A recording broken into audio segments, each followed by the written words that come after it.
Welcome to Pardon the Interruption, but I'm Paul Kroll, and to start getting ready for my wedding night in Brazil, I'm trying to dress for the occasion. I'm Tony Kornheiser. What do you mean you're not wearing any pants? And why are you rubbing my leg? Hey, come on now. I meant I was dressing up, trying to look dapper, and I don't need to practice anything on your leg. You can keep your leg on your own side of the set. I thought you were going to be shooting from your attic anyway. Welcome to PTI Groomsmen Edition, boys and girls. I'm the groom-to-be, and in today's episode, my feeble attempt at an entertaining and memorable invitation to get you to stand next to me at my own wedding. But we begin today with breaking news that I am no longer single. Yes, I'm getting married and having a wedding. An event I'm sure some, if not all of you, thought might never take place. I can only imagine how shocking and unlikely this may seem to you all, but my single days are behind me. Why would I finally settle down now?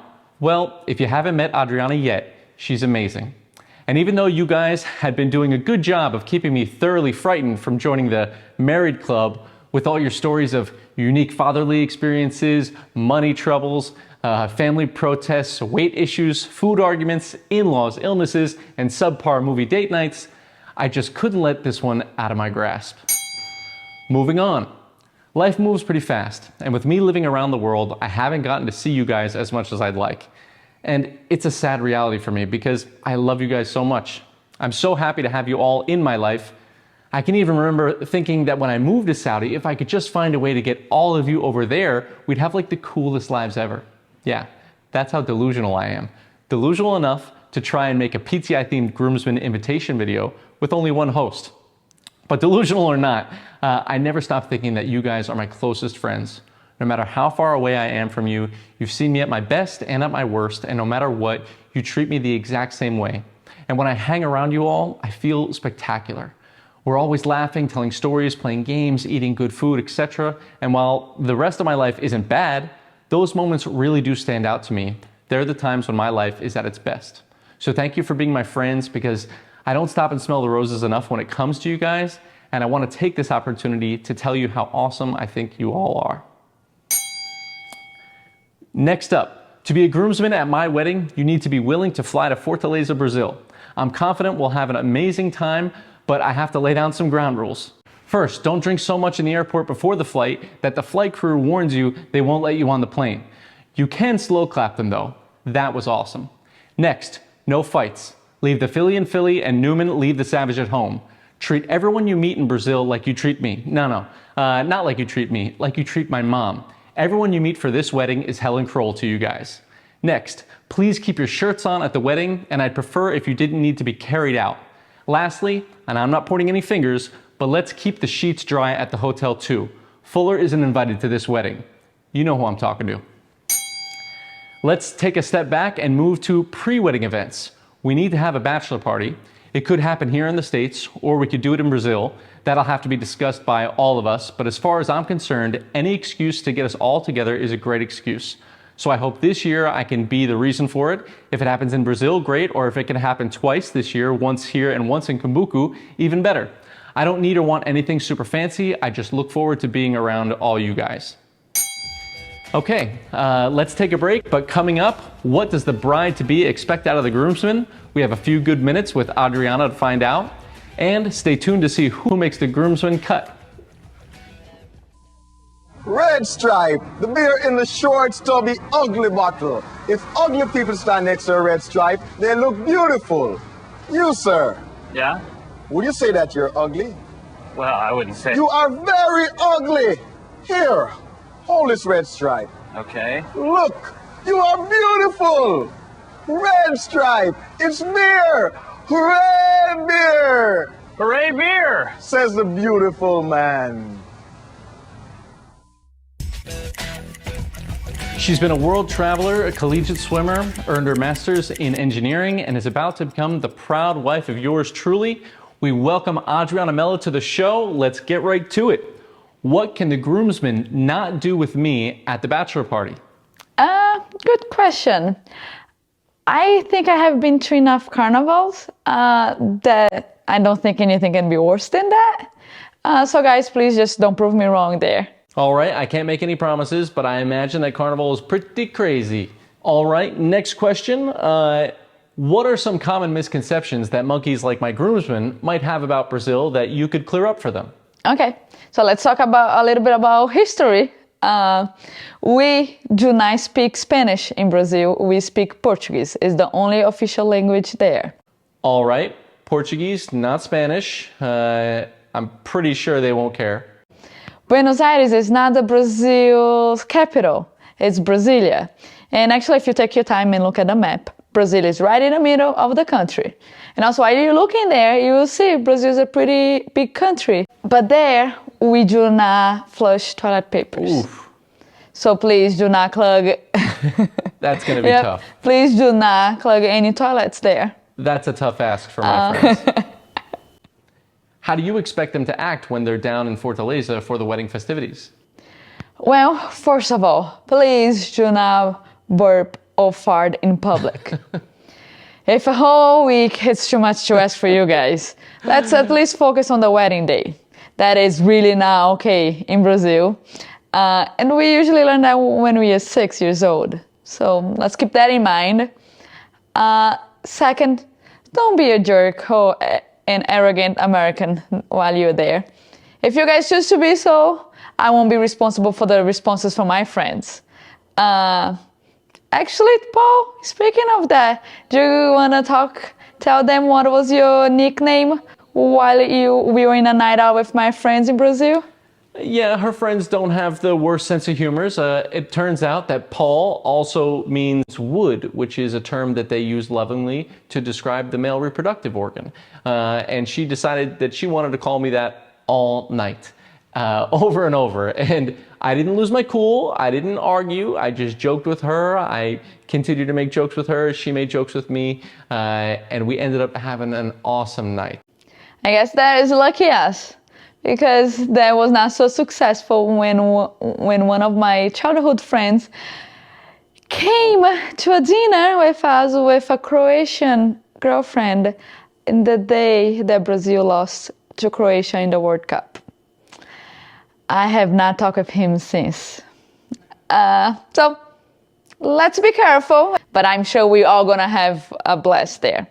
But going back to the original question, other than that, I wish that you guys will enjoy a lot of caipirinhas, a lot of the Brazilian barbecue, and have plenty of fresh fruits. Yep, I'm sure everyone is looking forward to those things.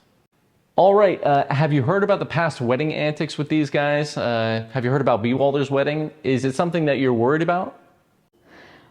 Well, I'm trusting on the fact that you guys are 40 now, right? I feel like you guys should not be my concern. I think maybe we should focus a little bit on my friends that they're on their 30s. True. We are the older group now. We should have our stuff together. Let's hope. But in any case, if you guys wanted to be wild, we just need to make sure to give enough cachaça to my mom and all will be good. No one will worry about who is passed out in the bathroom. All right, check. And make sure mom gets plenty of cachaça. Gotcha. All right, what are you most excited to do with the groomsmen down in Fortaleza? I am excited to meet you guys and hang out with you guys. But I'm also excited to have you guys and my friends playing some beer games there. Because actually it's not a thing in Brazil. So that would be pretty cool if we can have a night of American beer games. Oh, like beer pong, flip cup, survivor flip cup, speed quarters, yes. These types of games? Yep, survivor flip drinking flop. cup games. Yep. I like it. Thank you, Adriana. Great as always. These guys will see you next in Brazil, but I'll see you when I get home. Thank you for doing this, hon. Love you. Bye. See you guys in a few months. Let's take one last break. Still to come, who will be the groomsmen for the Kroll wedding? And can Paul get Tony and Mike's take on a few hot topics? Great job, Adriana. You've never seen the show and you're a natural. I've been watching the darn thing for 20 years. I don't know what the heck I'm doing.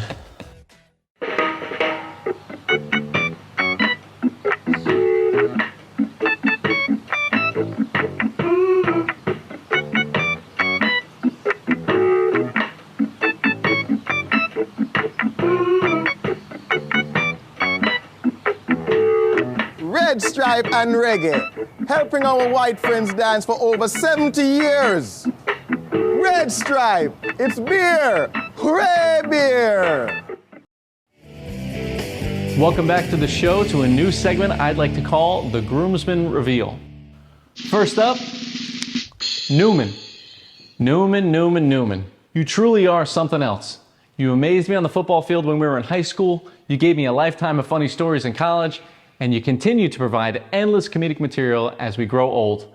Our trip to UNC made your name mythical in Joe's fraternity, and I was just happy to be there to see all the hilarity ensue. Silly tattoos, nipple piercings, getting your car booted, you truly go too far for comedy in my personal opinion, but that's what makes you you and me. But my life would be far less colorful without you being my friend, and I really value that. I feel like you'll always be there for me when I need you, and I need you to be my groomsman. Reveal number 2. Joe. I remember when we used to call you Crazy Legs because you were so fast, but now I can picture you blowing out your knee on the dance floor in Canada far more clearly than I can any of your great runs in football. So a lot has changed, but I always admired you for your work ethic and the manner in which you went about your work. Whether it was in sports or in school, you always seemed to give it your all and you never complained. Even when your body would cramp and couldn't handle it and you'd fall over like a tin man, but you knew you gave everything you had. It made me question my own effort because I didn't cramp up like you. You made me want to be better and work harder. These days, I appreciate the same effort you put into maintaining our friendships. Whether it's organizing a video happy hour with the guys, starting a funny thread on our WhatsApp chat group, commissioning our fantasy football league, or getting the guys together for a golf weekend. I really look forward to those moments. You have a great sense of humor, and I feel like we just laugh and laugh whenever we're around each other. And unlike Newman, you're not an animal. Although I can also still clearly remember the time you tackled Newman into the bushes at Penn State. That was pretty animalistic. Blindsided, decleater, but I digress. You and Sandy are a beautiful couple together with a beautiful family in a beautiful house, and I just feel like you deserve all the good things in life you've gotten because to me, you seem to be living the life. But I know you've worked for it, and I'm proud to be your friend, and I'd be delighted if you'd be my groomsman. Reveal number 3. Kevin, big brother. It's hard to imagine we didn't get along when we were younger as kids, but ever since you went away to college, I feel like I've had an absolutely amazing big brother to look up to. You're so smart, successful, and somehow you live life through the eyes of a kid, with the passion to want to try this or do that, go there or dress up in this. Your love for life is truly inspirational.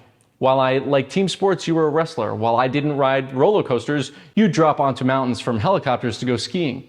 We are different, but I admire everything you do.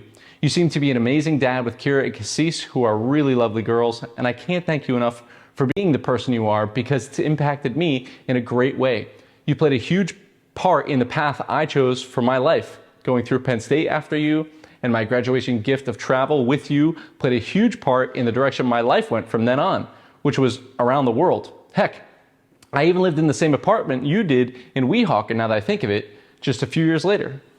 We must have gotten all that arguing out when we were younger because I feel like we get along really well now. And that trip to Jordan together was really something we were blessed to have. Who gets to hike around Petra for days and swim in the Dead Sea with their brother? It was so cool. I don't think I'd like tuna or lobster or mushrooms if you hadn't pushed me to try them during our time in Belize and Guatemala, but I love those things now. You always try to treat people with respect, and I love that about you. I'm blessed to have you as my big brother, and I'd love for you to be my groomsman. Reveal number 4, boom, Jimmy Grau. In a lot of the same ways that I look up to Kevin, I look over to you. You have an amazing heart. I don't think I can ever remember you being mean to anyone. Well, there was that one time on the bus with Triple H in high school, but that wasn't intentional. I love how you remember the first time you saw me playing baseball in Little League or T-ball. And I was a pain, but I'm glad we were able to become friends after that. As a kid, I loved playing Nerf football with you. You always had an amazing way of catching passes. It was so fun to throw to you. I'm truly proud that I had something to do with you coming out for the football team, because to this day, I couldn't imagine you not being on the team. And I've told you before, and I'll tell you again, but one of my favorite compliments ever in my life was when you told me when we were watching game film and you saw a few hits and pass defenses that you didn't remember making, but felt really good about yourself. Then after seeing another good play, Coach Quinn complimented me on my play, and you realized you'd been watching me thinking it was you making the plays. Knowing that you thought I looked like you is a great compliment for me because you're excellent at everything you do. You're always a great person to be around in sports and out of sports, and I would like to look more like Jimmy Grau. He graduates from Stanford, but still wears high school t-shirts. No matter how thin the material may get, I feel like I could tell you anything about my troubles with life, and you could find a way to relate to them where I wouldn't feel bad about myself anymore. Your way with words is amazing, but not as if you're a salesman. Your words come from your heart, and I envy how you're able to be so smart and funny and humble and caring and make it all look so effortless. You gave such an amazing high school graduation speech too. I loved it. I don't forget it. I thought that then you'd become the President of the United States, and I still think you can do anything you put your mind to. I'm so happy we're friends, and I'd love for you to be my groomsman. All right, reveal number 5 for the best man. I'm going to the glasses. Who other than Hot Carl? At your wedding in 2012, for a few short minutes, I felt a little bit like Jimmy Grau giving a great speech, your best man speech. It's one of my favorite memories. I felt so proud to stand up and tell everyone just how great you are, because you are. You're the best, hence the term best man. I read that speech that I gave in preparation for this, and I started to tear up. It wasn't until Penn State Housing Department put us in the same dormitory, on the same floor even, that we noticed each other. Well, actually, I noticed you down the hall around the corner in an overcrowded hallway meeting on the first day of freshman year. I couldn't see you, but I heard you. I heard that sound that you're known for, that sound that's become so familiar to me. But even when I barely knew you, I knew that sound and it drew me to you. That amazing laugh, that infectious laugh. It's just the best. It's amazing to think that that day started our journey here for you to be my best man. But it makes sense because whenever I'm with you, things are the best. The 4 years we spent at Penn State together were the best. We had the best trip to Central America just after graduation and basically changed my life. When I moved to South Korea, the week that you came out there was the best week. It was amazing. I'd be remiss if I didn't mention that you also cook the best meals. But really, we've done some of the best stuff together. Traveling Africa together, going to the pyramids, sailing, snorkeling, Belize, partied in Cancun, rung in the new year with a couple thousand Koreans, bottles of champagne and fireworks. I'm even glad I got to surprise you for your wedding coming back from Saudi. You will have to give a best man speech. I'm giving you more lead time than you gave me. If you remember, you texted me 5 days before the wedding and said, if I remember correctly, you know you have to give a speech, right? 5 minutes, no naked, humping, or drunk stories. That was it. That was the text. Thank you for that. I will give you the same sort of parameters. Nothing crazy, but make it good. I feel like I'm doing something right as a human because you're such a wonderful guy. If you're happy to be friends with me, it makes me feel like I'm doing something right. You and Adriana have something in common there. Carl, would you be my best man? All right. I'm pretty sure the show jumped the shark about 10 minutes ago, but I can't get you out of here without a few hot takes from some old friends that Carl, Newman, and I used to sit and listen to during meals in college. And I have never stopped listening to them to this day. Toss up. It's time for a little game of toss up. This time 3 men enter and 1 man leaves and gets happily married. What's first? How do we feel about the wedding couple? Match made in heaven? Or should have Tinder swiped left? So this may work, Mike, in the short term. It may. Whoa, short term. Come on now. Definitely a match made in heaven, definitely. Well, I think they'll be around a lot longer, presuming they want to be. Thank you.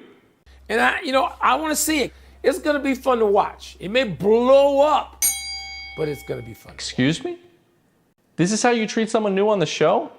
What's next? Newman. Good pick or lucky to have made the cut? Who just has one embarrassing thing after another that makes him toxic. Oh, I know. He might seem a little wild, but he's great, really. What is he doing? Yep. And how does that work in New York City? Honestly, sometimes I ask myself the same thing. This is subtraction by addition. Ouch. That hurt a little. All right, what's the word from the producer? The groomsmen for Paul's wedding are blank. They're unaccountable, irresponsible, dysfunctional, even shameful. There ought to be shame, except nobody's ashamed of anything, their conduct, their behavior anymore. They're delusional. I'm pretty sure we're just supposed to give one word. It's a team that has problems from top to bottom. I'm not sure you two needed to be so colorful, but I went over the limit too. I went with 2 words, my guys. The groomsmen for my wedding are my guys, and I wouldn't want to stand with anyone else. There's virtually nothing I can add to what you said. All right, we're all out of time, knuckleheads. I won't try and do better the next time. This is a one-time thing. You can catch me on the group call after this. Good night, Canada. I always wanted to say that. Hey, I don't have the flag. Don't go down off the flag.